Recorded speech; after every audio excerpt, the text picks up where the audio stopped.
Hello, and happy Wednesday to you. Thank you so much for joining us today. Always a treat, especially here in the middle of the week. It's been a busy month. I'm sure many of you can agree. But of course, today's always special because today's Wednesday. Today's when we bring you in the loop. And I know Greg has a whole bunch of information. In fact, I can't wait to hear what Greg has to share with us today. I think it's going to be pretty exciting tech. I think it's going to be great. So those of you who are joining us live, thank you so much for being here. We encourage you to share some positivity. Let us know where you're joining us live from, of course, how your week is going, and if there's anything that you're celebrating, we'd love to hear that as well. A big welcome to In the Loop with Winnie and Greg. I'm Winnie's son, longtime financial pro, CNBC council member, Forbes contributor, and host of Level Up, which can also be found on NASDAQ, Amazon Fire, Roku, and a few other places. But with that, happy Wednesday to my go-to on all things tech and just all around awesome co-host, Greg Nibbler. How are you, Greg? I am doing good, Winnie. It is so good to be here. Hello, everybody. Thanks for joining today. As Winnie said, we've got a lot to go on today. It has been a very busy tech day. We're finally getting into new products out, including new phones. Start a phone season basically just happened today. So lots of cool stuff to talk about. If you don't know me, I'm Greg Nibbler, longtime tech reporter, journalist, covering all things in that world. But mostly I like to talk about the fun things or the cool things or things that start up some questions or comments. And that's what we like to see here on this too, because we are live while we're watching this. If you're watching the recorded version, that's great too. You can still leave a comment, but we're live. So please, drop in your comments on there. Just saw somebody say hello. I missed it, but I believe it was Brian. So hi, Brian. And hi to everybody else who's joining in. So drop those comments, questions in as we go. And I'll try to run through some of the biggest stories of the day when it comes to those tech products here in just a little bit. But as always, we start off with Winnie updating what is going on in the world of finances, which is mind-boggling. She's able to keep up with all that. That's why I love listening to Winnie, because she makes it make sense. Make sense. Thank you so much, Greg. Yeah. And I try to bring the financial news and make it fun. I mean, that's the key, right? People always tell me, like, I don't know, I'm not sure that financial news can be fun. Trust me, it's really, really exciting. But before we jump in, let's say a quick hello. I see Joshua Cross-X Fighter joining us on YouTube Live. Always a treat to have you here with us. Thank you so much, Joshua, for being here. Jose is joining us from Puerto Rico. We love it, Jose. Thank you so much for joining us on LinkedIn Live. I'm also seeing Bernie joining us from Orlando. LinkedIn Live, amazing. How are you doing, Bernie? And how's the weather in Orlando? And I know, Greg, we were just talking about this, a couple weeks ago. It's toasty where you are. Is it warm right now? Yeah, it is. And also, apologies, Bernie. I think I called you Brian. My bad. Bernie. Yeah, it is. Actually today it hasn't been too bad, but we've been having some really big heat waves. I'm in Portland, Oregon. So it's been like consistently over 100. I made the risk today of wearing a long sleeve shirt on this show. This may be a failure if I start sweating too much. I took the risk. I thought I wanted to wear this shirt, but maybe that was a mistake. So we'll find out. But yeah, it's not too bad today, but I think it's hot again here really soon. Well, I know we are juggling. I think we're in the high 80s today, and next week it's supposed to be in the high 90s. So not looking forward to it. Man, it's getting hot. Well, let's start with the market. Speaking of things that are hot, the market is certainly hot today. The Dow closed up 535 points. We're happy to hear that. The NASDAQ is up 360 points, closed here just probably an hour and a half ago.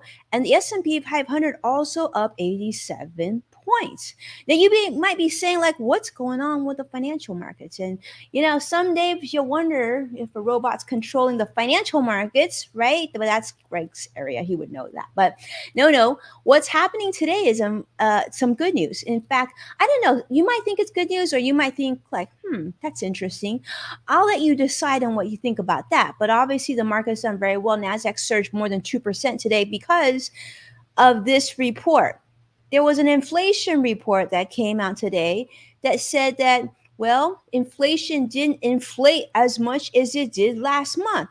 And therefore, the stock market did very, very well today. Investors thought this is a positive. They said, okay, great. So there was inflation, but it wasn't as high as we thought it would be, and therefore investors saw that as positive news, and perhaps that inflation is starting to cool down. Perhaps those interest rates are starting to trickle in, and maybe, just maybe, better days ahead. So the consumer price index for July rose 8.5%. And to give you an idea of why that's important is because they were expecting, many economists, this was actually shared from the Dow Jones today, were expecting an increase of about 8.7%. So 8.5% year over year, definitely seen as a positive over 8.7%. So core inflation, this is where you strip out things that, many of us spend money on, such as food prices and energy prices. Also saw a smaller than expected increase in that area. And so the Fed definitely is looking at the report here of like the rise of inflation. They're looking at obviously corporate earnings and whole bunch of other bits of economic data ahead of next month, because next month, as you know, the Fed's going to be doing another meeting, and we're going to see whether or not the Fed is going to be increasing interest rates at the same sort of magnitude that they have in the last few rises in rates. So we'll see. But one thing that I thought was really interesting I want to share with you is what I call eggflation. Okay, now I see many of you joining from all different parts of the country, and some of you also from outside of the United States. I know Vicky usually joins us from the UK. So here's the thing: how many eggs do you eat? If you eat eggs, you want to pay attention to this data, because the prices of eggs has increased by 47%. That's right. So not only eggs have increased in value, but frozen pizza has increased in prices, bacon has increased prices, and I know many of you, maybe Greg included, because it's been so hot, right? You're probably also buying ice cream. Well, ice cream costs like went sky high in July. And believe it or not, gas has gone cheaper, but groceries are certainly continue to rise. In fact, they're rising at sort of the highest rate since 1979. Now, some of you weren't even alive in 1979. But yeah, so cereal, baked goods, more than 15% increase, vegetables up over 9%. So yeah, if you're buying groceries, which I'm guessing is almost all of you, you're probably seeing those costs just get even higher. I don't know, Greg, have you noticed? I'm sure you've noticed some of these costs. Do you eat eggs? I do. I mean, I guess not necessarily enough that I've noticed that, but I've certainly noticed everything else going up. I mean, everything's so expensive. I do a lot of, I try to get out during the summer and go camping quite a bit, so I buy a lot of food for that reason, and that I make up there while I'm camping, and it is way more expensive this year than it was last year to actually just take a trip out and have enough, to eat over a couple of days. It's Wow. very noticeable. Like everything is more expensive. Everything's more expensive. It's crazy. Yeah. So I guess you notice it when you do camping. I'm Yeah, curious to definitely. see. Yeah, I think we see a lot of comments coming in. We see Bernie saying it's hot in Orlando. I hear you. And Classic Fire, thank you so much for here. Sadiq is joining us from YouTube Live. Sadiq, great to have you. No ice cream, so no ice cream for you. Why no ice cream? I'm curious. Greg, we've been on this like shaved ice thing recently, and I'm gonna tell you, it's life changing. Highly recommend, like, if you can, making your own shaved ice. It's pretty Nice. awesome when it's like super hot.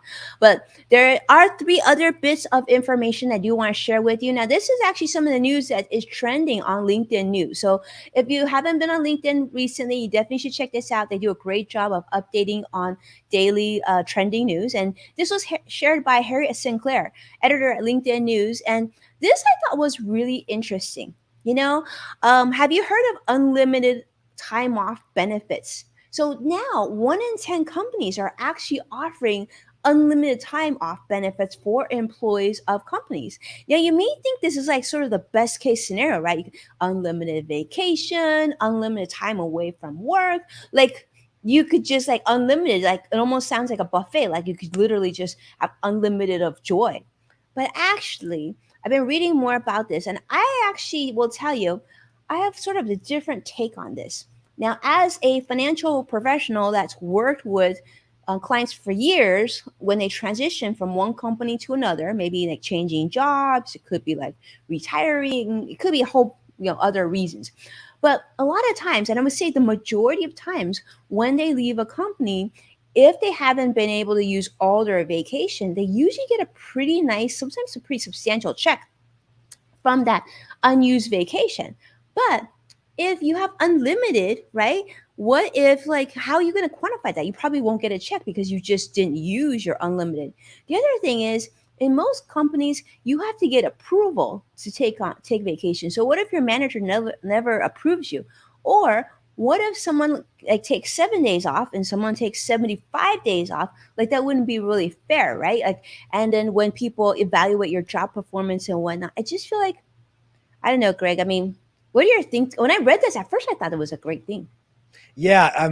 So I actually have experience with that, Oh, with the unlimited vacation. So I worked at a company that's the policy that they had for it.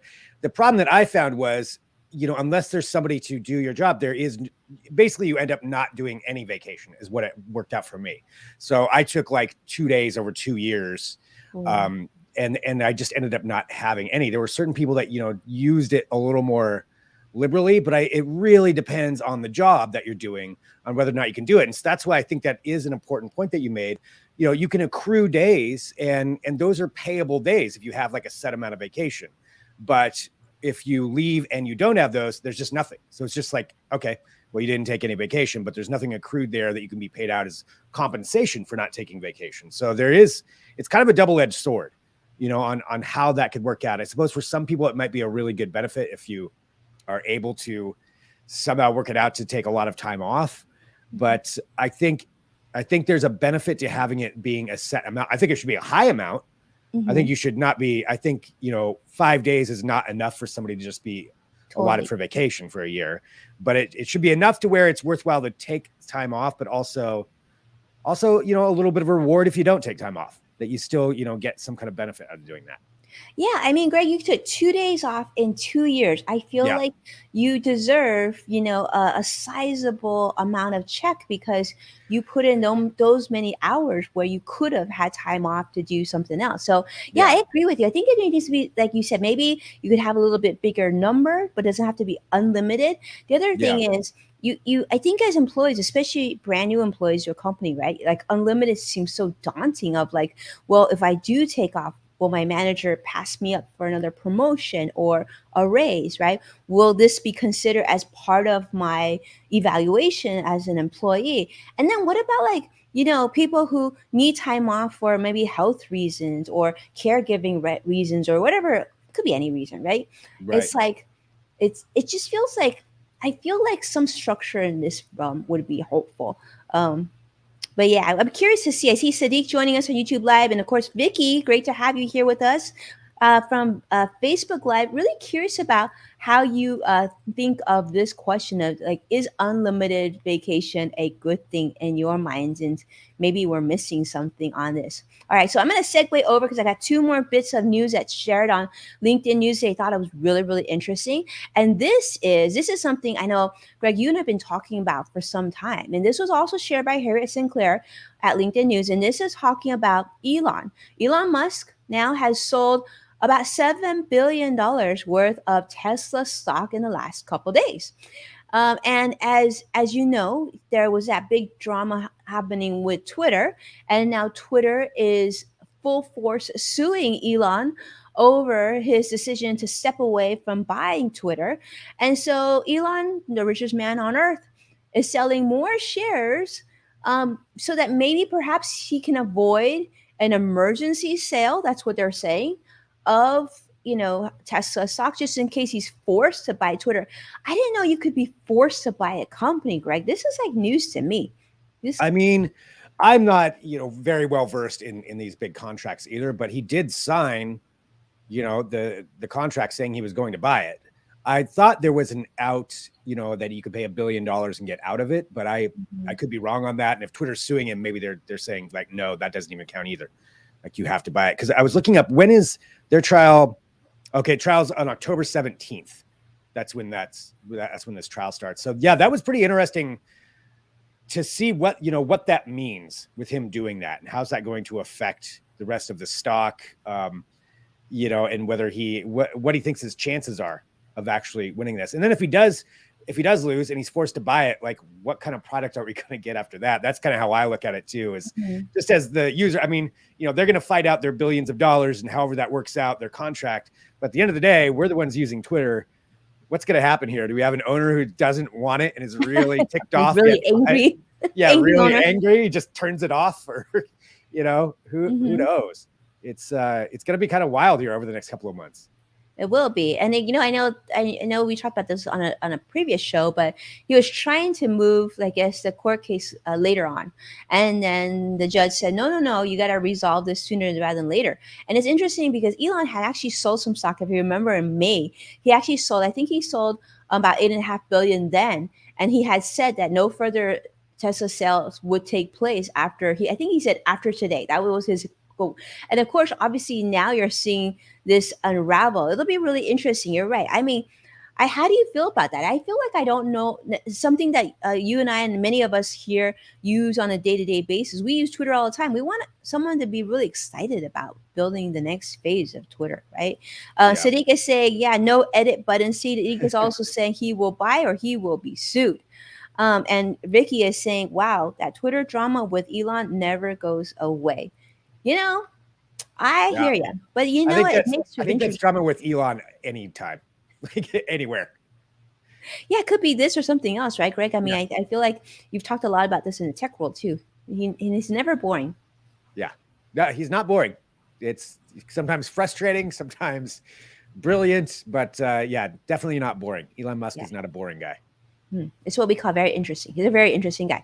Yeah. Okay, I love that. Well, this last bit of news I want to share with you that I thought was really interesting, and this came from Melissa Cantor, also editor at LinkedIn News, talking about how a lot of student debt holders are might be receiving an upcoming loan forgiveness. In fact, we're expecting to hear this in, like, it could be a matter of days, it could be a matter of weeks, but we're actually thinking we're going to hear news relatively soon here in the United States of those who have student loans, like there's like students out there who have like four or five different student loans, and the loan amounts just continue to get bigger, and especially since interest rates have gotten higher, those loan amounts have gotten more expensive.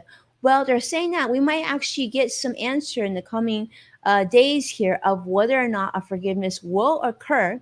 But what's interesting about this article too is they're saying, well, what does that mean? That means one thing for people who already have student loans, but how do we sort of resolve this so that the future generations, like my kids and then like the younger generation, that they still want to continue to go to college, still go out there for that 4-year degree? If it's going to cost this much and they're going to be in debt for years and years and years, like doesn't really solve the problem. It's just sort of putting a band-aid. And they're saying credit scores of like over 30 million student borrowers here actually increased when during the pandemic the student loan payment freezes were occurring. People actually saw these kids and young people or next generation. It could be you guys think older student loan borrowers as well. Obviously, saw their credit scores increase. So it's like this big sort of financial burden that we have a band-aid on because here there could be reprieve soon. But how are we going to solve this problem in the future? And actually, since we see Vicky joining us from the UK, we'd love to get Vicky your perspective on how education costs are in the UK versus here in the United States. And for those of you who are tuning in, like, how do you feel about that? Number one, do you feel like the government should do away with some of the student loans? I really think that you know, universities and colleges, I wouldn't mind seeing their proper records of like what they're spending money on. Because there's certain universities, I'm gonna go on tour with some of my kids soon on touring different colleges. Some of these are starting looking like the Taj Mahal. Like they were really impressive looking buildings. Greg, have you thought about this? Yeah, I mean, thinking about it from the way that it works here in the U.S., and I know we do have people watching from overseas. I would be curious to hear their opinion on it. But I mean, some places, college is paid for, and it's not something that you have to accrue all that debt for, or work really hard and all those extra hours to try to pay and get through, because it is very, very expensive here in the United States. That's just how it is. So yeah, how they're going to resolve that going forward? You mean there's got to be a balance in there somewhere, right? Mm-hmm. I know it's a very contentious issue too, because there's some other people who paid their way through and they're like, well, I had to work and pay for that and I'm not getting anything, back out of that. So how does this all work out? How's this even out for everybody?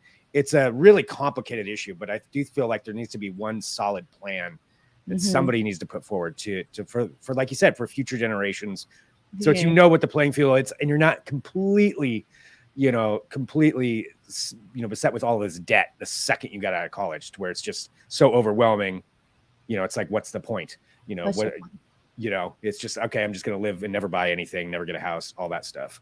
So I can Mhm. totally understand that kind of pressure too.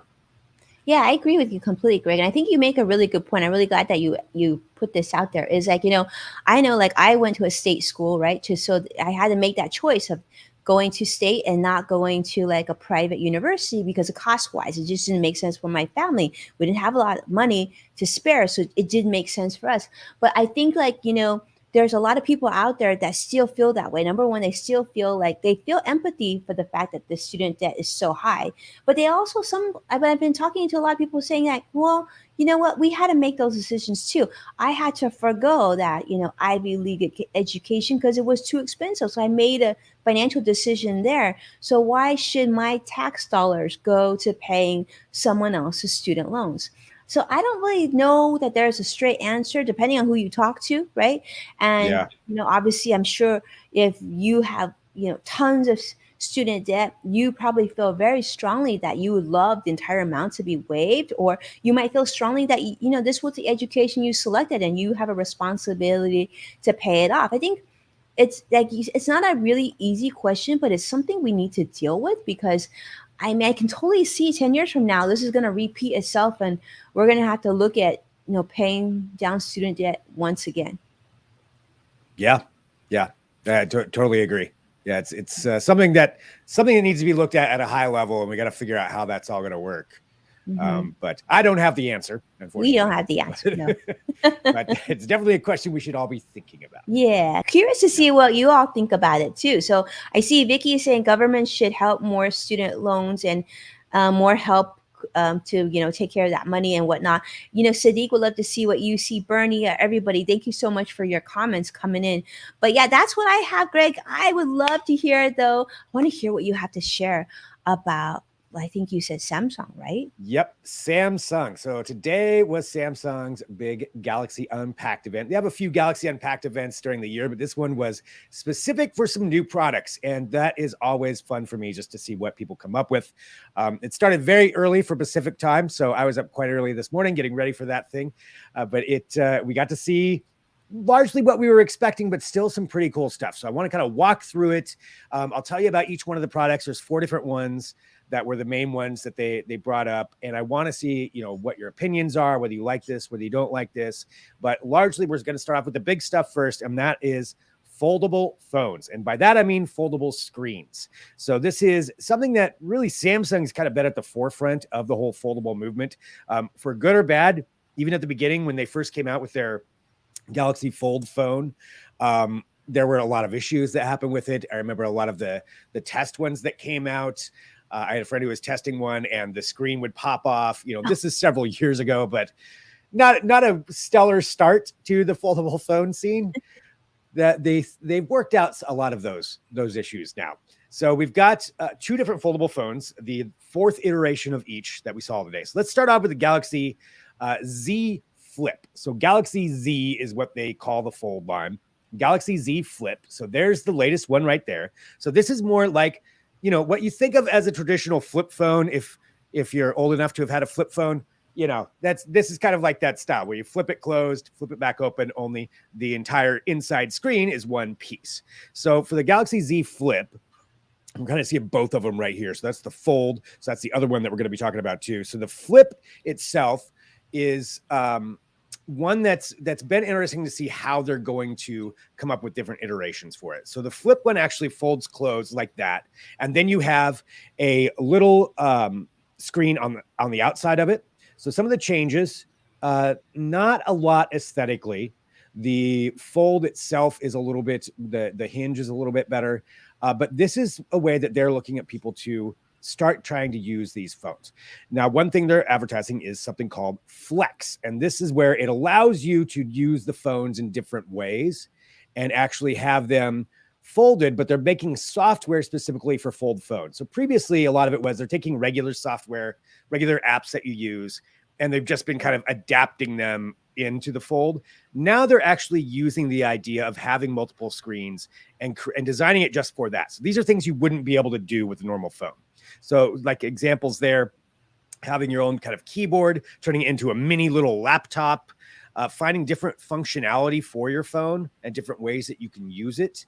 And that's kind of what they've been talking about. So there's some more looking at the flip right there, some of the new colors, which Winnie, I knew you would want to see what the new colors were. That's the new lineup that they have there. And yeah, so one thing that they want to really make clear to you with the flip is the little outside screen. So when you have it closed, they wanted to make that more useful than it has been before. So you can do quick answers, quick replies.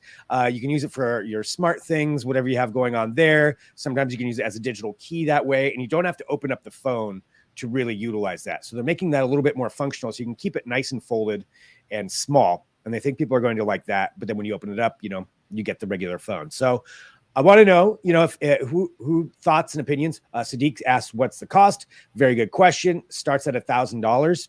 So the price is still pretty high, for one of these. And you're not getting all the features that you're going to get on a regular $1,000 phone. So if you're getting the new iPhone, new Samsung, or at least, the basic premier phone that each one offers, you'll get a lot more functionality with those than you will with the flip phone. So that's something to keep in mind. You're not going to get all those bells and whistles, but you will get some things that are specific for flip phones. And, the design is definitely something that's unique. So talking about the flip, and then we'll get into the fold. What do you think of the flip phone, Winnie? Is this something that you would ever want to use? Maybe not even if it wasn't Samsung, but something like this design. I love this. I mean, I think this is I think this is wonderful. I think it's going to really give Apple a run for their money, because it'll give, this is a definite level up here. I love the fact that you can, that one image where you're seeing like the presentation taking place and then taking notes right below. I mean, talk about a really smart way of utilizing more screen space, like being that's a really smart way to utilize this. I can almost see this as almost like a tablet replacement, right? Because you're getting more screen space. You then get to carry something that fits in your pocket a lot more. I guess, Greg, my question to you would be this is, oftentimes like my iPhone that I have is already a few years old, but still looks really, really new. Is this going to start to look pretty dated in a couple of years because of the folding, and that I think that would probably impact. I mean, but we won't know, right, until yeah, and that's 100% right. Seeing Sadiq's comment, Motorola had one of these. Motorola is working on, they still have one that's a foldable. There's a couple other companies that are doing it too, foldable phones. But yeah, that's the big question. How long is that crease? How many times can you open it and close it? They have set amounts, and I don't know specifically for the fourth iteration how many times it is, but they've improved it quite a bit. However, there still is, you can still sometimes see a little bit of a crease in there. So eventually that is going to wear out. So yeah, are you going to have as much lifespan as you would out of, say, a Galaxy S22 or an iPhone, 13, 14? Probably my guess is not. And is it going to seem a little bit dated after that time? Probably. And that's why, to me, the foldable phones are still, they're much better. I think what we just saw today is much more moving them into an actual functional, something unique, but still does all the phone stuff. It's getting better, incrementally better. But I don't feel like we're quite there yet to where this is a complete replacement. I still feel it's a little bit more of a novelty than it is something, at least in my opinion, that's going to be used every day. But we're getting closer, and they definitely got closer with these ones. But yeah, I think you have to really want the foldable phone. Rather, do you need the foldable phones yet? But that's concerning, Greg, right? I mean, that's really concerning because you are definitely the tech guru that we all trust, and you're feeling this way. So the average user, will it deliver enough cell phone sales for Samsung? I guess that would be my question, because I think a lot of people would say, I think it's a really, really cool thing. But like, I think you said it absolutely right. Until we see this as being something that will have longevity, and I do love the idea, like you said, it kind of gives us a sneak peek of what's to come in the future. If in fact something like this could replace the tablet, into a phone, imagine like, I think a lot of people would actually pay a higher price tag if it could replace both items with one. Yeah, that's true. Yeah, if you can get some more things in that. And that's why I think showing some of the software and the applications that they've come up with, does give it more value. It shows, it's saying these are things you can't do with a regular phone. You can only do it with the foldable phone. There's things designed just for that, some different functionality and different ways to use it. I think that's going to be a huge driver too. So if they start creating some more apps for that, and they did showcase some of that, then I think that's going to be, that could certainly be a big driver to start getting one of these. Something else that they had, so that was the Z Flip, Galaxy Z Flip. Sorry, it's a lot of things in there, a lot of names in there. Now we go to the Galaxy Z Fold. So the Fold is the bigger one. This was kind of the first one that they came out with, and this is the 4th iteration, where this is, you have a fully functional phone on the outside, and then in the back, you've got your cameras, and then you open it up like a book, and you have 2 entire more screens to play with, to utilize. It's a lot more area to work with than you have with the Flip. And they've really tried to show that same thing, like I was saying, showing more functionality, more applications, more use cases for having that much screen. You're going to get a lot more, I think, out of the Fold if that's really what you're into. And I think that's the one on the left. The Fold is the one that's showing a lot more promise for that. I don't know if you'll get rid of your tablet, but it is, you have a mini tablet right there. Which, okay, yeah, some gaming functions. If you like gaming on it, you can do a lot more with this thing. That one I kind of like, where you can split up your comments, your videos. You can imagine using it for artwork, for a few different things that you can think about using that there. But that's the new Fold. So the new Fold 4, let's take a look at what some of the specs are. They did increase the cameras a little bit better on this one. So you're going to see a better camera. You've got an upgrade on that. You've got an upgrade. It's all compatible with the S Pen too, so you can use the pen. I think they just showed some of that in there. It's got an IPX8 for water resistance, so it's really, you can spill water on this thing, you're going to be okay. So that's an important part of it. But the price again is something that I think is going to be the issue. If you want to get into one of these, you're looking at about $1,799, about $1,800. $1,799. Yeah. For a phone. You can get a real nice laptop for that much or less. And so you've got to like really want it. There's different options. If you want to trade in one of your other ones, you can get it for less. But that's around where we're starting. And it depends on the memory too. You can change that around, some different configurations, but this is a high priced item. So it's not something that a casual person, I feel like, is just going to go get. Okay, Greg. Okay. Vicky is shocked by the price. I think Sadiq is having car GPS. Vicky's saying it looks like a mini table, has a nice bright screen. Absolutely. Sadiq also said the IPX8 is waterproof, and Vicky says, "Wow, that I will take holiday for that one." Yeah. This is a really cool one, but I'm with you there. 1,700. This is becoming luxury phone. I think probably for those who will. The question is really that we all want to know, Greg, is, are you getting one of these yourself? I've played around with them. I think they're a lot of fun. I can definitely see some use cases for it. I don't see enough for myself, at that price range. If I were to say like, all right, I want to get something new, I don't see enough value for me personally at that price range, but I do like where they're going with it. I can definitely see in the future getting one of these and having a lot of fun, just, trying out some of these different ways that you can utilize it, and having so much different functionality within one device, one thing. The durability factor, I love the fact that they've really worked on this hard over the last few years for the durability. So you're not seeing those issues that I brought up in the first Fold. This is the 4th time they've gone around on this. The IPX, just to bring that back, so the IPX8 rating, I was just double checking what exact the IPX ratings get kind of confusing. So IPX means it can be submerged deeper than 1 meter in water for a long time. So this thing's waterproof. I think actually in one of the videos they show somebody dunking it into a glass of water.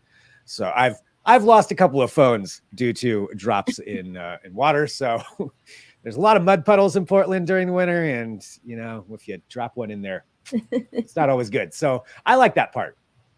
Yeah, and then Sadiq asked about the battery, Greg. What do you think? I mean, I think something so powerful. I saw it said terabyte. Something so powerful. Like, how long does the battery last? Yeah, so you can get up to a terabyte of data. The battery itself was increased. I don't have it right in front of me exactly how long it lasts, because it kind of depends on your use case. Mm-hmm. but they did increase it a little bit on there. I can see if I can pull that information as far as how long will the battery last. Apologies, didn't have that one right in front of me. But it's not going to be, again, I think, as good as what you're going to get with an S22, which is the latest version of the regular Galaxy phone. Mm. You're not going to get quite the same battery usage, because on the other part is, you've got 3 screens that you're powering, or depending on how you look at it, one big one and one on the front. So there's a lot of stuff that needs to be powered in those that you're using up some battery power. They do have, let's see, looking at the colors, you've got a gray, green, beige, a phantom black, and then there's a burgundy option that you can get as well exclusively from Samsung. So you got some different colors there. But yeah, that's the Fold that's the premier one. I mean, this is the best foldable phone that you can get right now. There's just not as much. There's other companies working on them, but I feel like Samsung's got the best one if you want to get into the foldable side of things. Apple's not there yet. They haven't done it yet. Vicky just brought that up right now. Apple has not so far done it. And there's always the rumors, when's Apple going to come out with a foldable phone? When are they going to do it? When are we going to see one? Not so far. And I kind of don't, by the predictions that I've seen, I don't think we're going to see one this year. We'll know more in September when Apple has their event. Mm-hmm. I think we're still another year out for Apple, which is sometimes typical, because Apple will wait till the market works out what people like, what people don't like, and then they'll just kind of make a really good device and be like, oh yeah, see, here we go, we just came up with this for you, after everybody else has kind of tested the waters for a while. Yeah, no iPhone yet. Saw somebody ask about storage space. You can get up to a terabyte of storage space, so 256 gigs starting up to a terabyte. I'm not sure what the price is on a terabyte, so it's going to be a lot more than $1,800. So Joshua, you're gonna play. I want to ask you. I want to cross X Fighter. So would you play your Nintendo games in on this device, right? Because he's asking about storage space. Man, we know Cross X Fighter loves his gaming. And Sadiq is saying Galaxy Z Fold 4 comes with 4400 and 4400 milliamp battery. Yeah, that's pretty good. That's pretty good for this Fold 4. So again, though, you're powering a lot of stuff on there, so it just kind of depends, I think, a lot on what you're using it for, on how long it's going to last. But 4400 milliamp, not bad. You're probably traveling with a block. You're probably charging with a rechargeable block with you when you're traveling around with this thing. This thing's got to take a lot of juice. I mean, I'm so used to doing that anyway, just because I'm a nerd, so I always have my battery pack with me. It's got to charge things up. You never know. So that wouldn't change a whole lot for me. But yeah, definitely longer battery life, always good. Always a good thing to have. So, all right. So there's our phones. Those are our foldable phones that we got to see today. Let's go on to the other 2 products, and we'll just kind of touch on these and just let people know about them. So there's the Galaxy Watch 5 and the Galaxy Watch 5 Pro. So these are the two new watches for Samsung, competing with the Apple Watch, competing with Pixel, competing with, all the other smartwatches that are out there. The design is, well, you're kind of seeing it right there. You can change it up as far as several different things, as far as, the backdrop and coloring and all of that. The functionality, though, that's what I kind of feel like. Well, I guess I'll ask you, Winnie, really quick, though, about the design. How do you feel about the look of that? I think it looks nice. I personally, since I use my Apple Watch, I don't really think my Apple Watch is the best looking watch by a stretch of imagination. Yeah. But I like the functionality with like fitness. I just think it's very easy to use. But this watch looks really nice. I love the roundness. I think it has a lot of surface area, right? Yep. And I really like the band. Earlier they showed how the band closed. I think that's pretty cool. It's a chic looking watch. It probably isn't something for me, unless I were to go completely Samsung. I don't know, Greg. I mean, this wouldn't really function with an iPhone, right? I don't know yet if I'm like, the cross functionality there. I mean, it's not going to be good as good as an Apple Watch for sure. With an iPhone, I'm sure you can use it, but Apple's got those things designed to work perfectly in sync. So yeah, this would probably, and the same thing with this. You're probably going to get a lot more functionality with a Galaxy with a Samsung phone than you will even with another Android phone. But it does work if you are in the Android world, this will certainly work fine with every Android phone. Not to say it won't work with Apple, but if that's what you want to do, I would say dig into that a little bit deeper if people want to read on that. The things that I was looking at here for this, We just talked about battery life. So battery life on this, they're saying with the Galaxy Watch 5, the Mhm. standard, you can get up to 40 hours of runtime. Oh, wow, that's great. So yeah, that's pretty great. 40 hours of runtime, and the Apple Watch 5 Pro has 80 hours. They're claiming 80 hours of battery life that Hmm. you would get on that. So that's pretty cool. I like that you're getting that much battery life out of it. Now that's not using all of the things. They said it's 20 hours if you have continuous GPS on the Pro. So if you're using GPS, you're using up, it's going to go faster. But if just using it as a standard watch and the regular features, pretty good battery life Are that you're you getting out getting of one it. of these, Greg? Yeah, this would probably be the one I would go for. Mm. I'm not a big watch wearer. I mean, it's just never been something that I've tried. I've tried to be a watch guy, and it just hasn't. I don't know. It hasn't really worked for me. This one, I like the look of this because it looks like a regular watch, but it's nice looking. I like this Mhm. one. I love the functionality of the Apple Watch, but I like the look of this one. There's It some looks things that nice. they've added in that I enjoy too. It's got a lot of the same stuff that they had in the previous versions, and that pretty much every smartwatch has now, and that's the the functionality as far as giving you uh, sensors and data about your activities, your sleep activity. They call it the bioactive sensor is what they have on it. So it can measure heart rate, heart signal, body composition, track your workouts, all of that stuff. So the fitness side, pretty good. It's pretty great. Looks Um, great. So yeah, Vicky is saying it's big watch.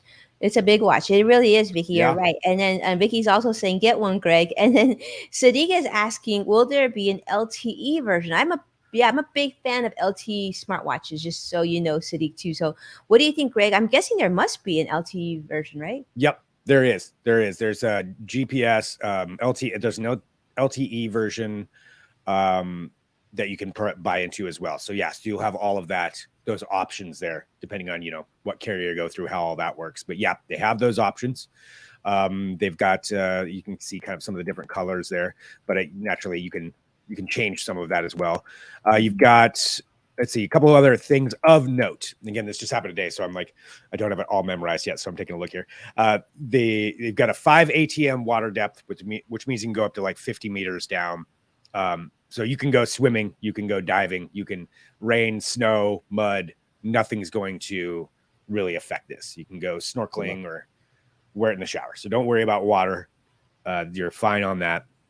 One other thing that they are bringing in that they didn't really explain a whole lot about, and where they're going to go with this, is Mhm. a temperature sensor on it. So it'll be able to detect your body's temperature and let you know where you're at.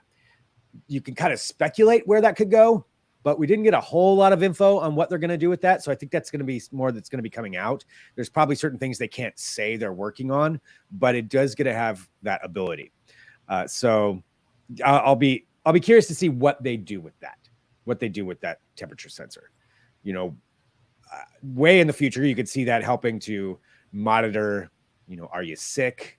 Or is there something going on that you should worry about? There's a lot you could kind of extrapolate from that, being able to just constantly be able to know what your body's temperature is.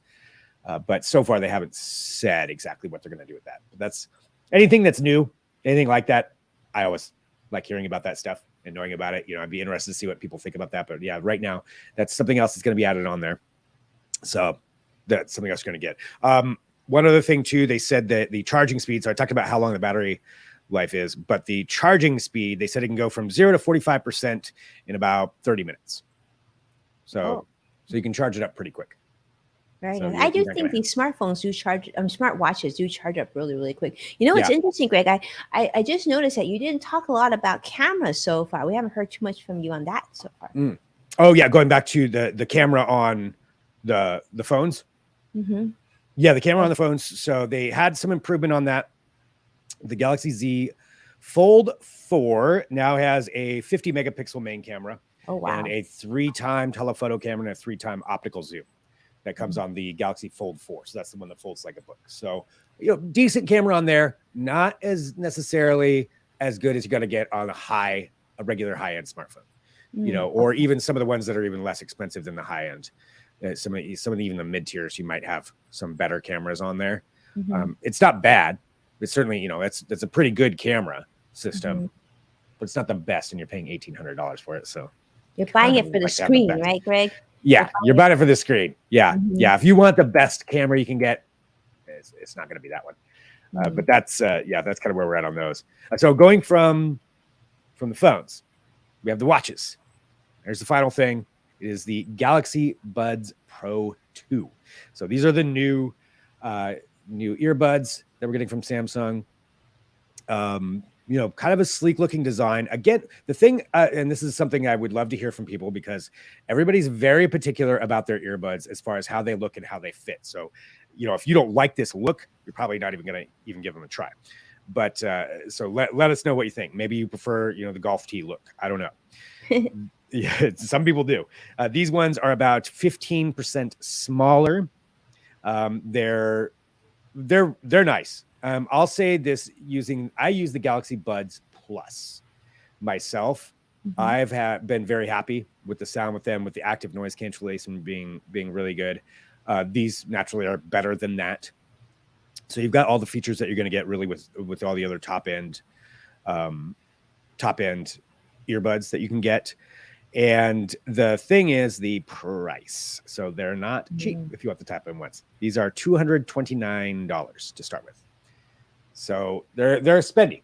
They're spendy earbuds, but if somebody really wants some really quality earbuds, then this is, I think the Galaxy ones are certainly ones to look at.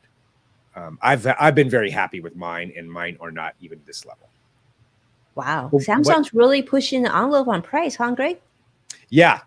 I mean, I guess technically, that's probably around the same. I can't remember now what the latest AirPods cost, but it's if you want the highest end stuff, it's gonna cost you. It's gonna cost you more money, but you're naturally gonna get a lot more functionality out of it. And they have other ones besides the Pro that you can look at. So there's some of the other ones right there. You see Buds Live and Buds 2. So you can go down on that. But yeah, these are going to be spendy headphones. If you're a real audiophile, though, and you really want the best sound, the best sounding microphone, the best active noise cancellation, the best of everything, this is probably the one. But what do you think about the look of these for you? How do you feel about them? I mean, yeah, you're right. I mean, they don't look like golf tees, like the AirPod one. So I think they look better, and I like the fact that you can pick different colors. I think that's a plus. Yeah. And I absolutely like, if you say the sound sounds better, I'm sure people are always looking to up the quality of sound that they have, especially when they travel. And let's be honest, if you're gonna raise the prices on electronics, this is sort of the year to do it. Everything else is going up in price, so for companies who are looking to sort of ride that wave, this is the year to sort of push that envelope. But I'm really interested to see, Vicky, Sadiq, Joshua, how do you all feel about these? Is this something that you would add to your shopping cart? I don't know. For me, probably because I already have earbuds and they're perfectly fine, right? I'm not traveling as much as I was prior, and still I still think that they work just fine. And I think right now it's smart to sort of keep some more money in the wallet. For me, it's probably a really cool thing, but probably not something I would be willing to open up my wallet for right now, Greg. So curious to see how you feel about that, because I think there's enough people that feel that way. This could be a soft year for some of these tech companies. Well, I think it depends on the type of person that you are. Like if you're a real audiophile and you want the best sound quality, and that's something that's really important to you, so that's a dollar figure that you factor in, this is definitely something to look at. That's something you want to go to. I like my music to sound good, but I'm gonna be honest, I listen to a lot of spoken word things, a lot of podcasts, a lot of audiobooks. Usually when I'm running around with my earbuds in, I listen to Bluetooth speakers when I'm listening to music. It's usually kind of out in the open. So for me personally, I'm not going to get as much value out of that just because of what my listening habits are. So it's not something that I necessarily need. I like the idea, I love the idea of good sound, but when I do the value, I'm good with where the mid-level that I have, the mid-level ones that I have, they work fine for me. But if you're really into, the best sound, and it also depends on, your use cases. Maybe it's just you're listening to really good music, or maybe you travel a lot, you're in a noisy city, maybe you're in New York, you're walking along the street, you want to block out all that extra noise, you need the really good active noise cancellation. This is going to be better. I missed whatever the comment was, but if you have any questions, please let me know. But let's see. Actually, I had one Samsung earphone. It has fallen into water. It did not work. That sucks. Yeah, that's not good. I actually lost one on an airplane. Side note, and I won't go on this too long, but in case you didn't know, if you're sitting on a window seat on an airplane and you bounce an earbud off of the side, there is a tiny tube that is at the base of your seat. And it's an open tube that goes underneath the entire seat. And if you hit it just right, you can get an earbud to land right into that tube and you'll never see it again. Oh So no. that happened to me on a flight. And I was like, you got to be kidding me. And I ended up staying on board because I wanted to get it back. And the flight attendant, she was like, no, that's not possible. Let's just go back there. We'll figure this out. And she took apart the whole seat. And she's like, I had no idea that could happen. She was like, we could get maintenance to try to take it apart. I'm like, no. So just a side note, you can lose one that way. Don't let it bounce off the side. Anyway. Oh, wow. Yeah, I had to buy a replacement for that. But just, again, it depends on what you're looking at. I can see what the waterproofing is on those. That's too bad that one didn't work afterward. That would be frustrating if it just fell in a little bit of water. But yeah, these are the newest ones from them. And I think a lot of it's going to be, are you already an Apple person? Are you really going to switch from your AirPods, your Pro AirPods to this? Probably not. But if you're in the Android world, this is really one of the top end ones, that you can get. There's other ones out there too. There's other top end ones, but this would probably be certainly one to look at, certainly one to consider. So those were the big announcements coming out from Samsung today. That's a lot I know that I just covered. So there's a lot more detail and minutia that you can get into if you really want to find out some more specifics on each one of these. So I definitely encourage everybody to kind of look that up, and I'll be retweeting some stuff out to you, just some links for you if you really want to find out some more about it. But yeah, it's exciting because we got to see some new products. Whether it's something that everybody's going to pick up, remains to be seen. But I love it when companies push the envelope, even with tech. And that's why with these foldable phones, Samsung's just going for it. Whether it's popular enough yet, whether it's taking off, whether everybody's buying them, they're very expensive. But they're saying that this is the future and that people are going to be liking it. And the more they make them, the more iterations, the price will go down and the more functionality you'll get. And I think, this is just another stepping stone toward all of that. Still no Apple one, but we are going to be getting something coming up. So I want to tease this. September is usually when we get the new iPhones. We don't have a date yet. They usually wait until kind of the last, I don't know, maybe a week or so out to let you know when their announcement's going to be. But we've got a lot of cool stuff coming out here soon. We're getting into new product season. So we have Samsung with this. You've got Google's going to be having some new stuff come out. I wouldn't be surprised if Amazon has some things. You've got Apple. So get ready for some fun stuff to check out and maybe some fun stuff to buy if that's what you're into, all coming up here over the next several months. Very cool, Greg. It's fun time. It's fun times, right? We can't wait to hear what you have to say about this. But remember, it wasn't that long ago when they just sort of unveiled the first iPad, and people were so excited about this. So this could be Samsung's moment, like right here. So could be. Cool. Yeah, we'll see. I mean, Apple will go down this road too. It's just when they're going to do that, we don't know yet. But it's foldable phones are not going to go away. I think if anything, that's what this says. It's not going away. We're just going to see it more and more. And I think once we see more use cases, I think it's going to get pretty cool. I will eventually have one. Well, if you're gonna have one, many of us on this show today will probably have one too. So very, very cool. Greg, super excited. And thank you so much for sharing all that information. Looking forward. I feel like I was at the Samsung event. So thank you so much for bringing us into this universe. And thank you so much, all of you, for submitting your comments and contributing today. You made the show so much more fun. We love to get your feedback and, of course, the things that resonate with you and those things that don't resonate with you.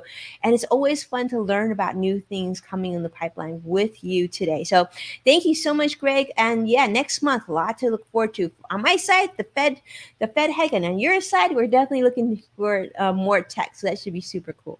Yeah, absolutely. And thanks everybody for joining us, being part of the show. Just really appreciate everybody kind of sticking around and commenting and letting us know and sharing the show with other people. Always fantastic. It's just always a fun time being here, and we appreciate all of you. And I think that's about it for today. So we'll see you next week. We'll see you next week. Take care. Bye.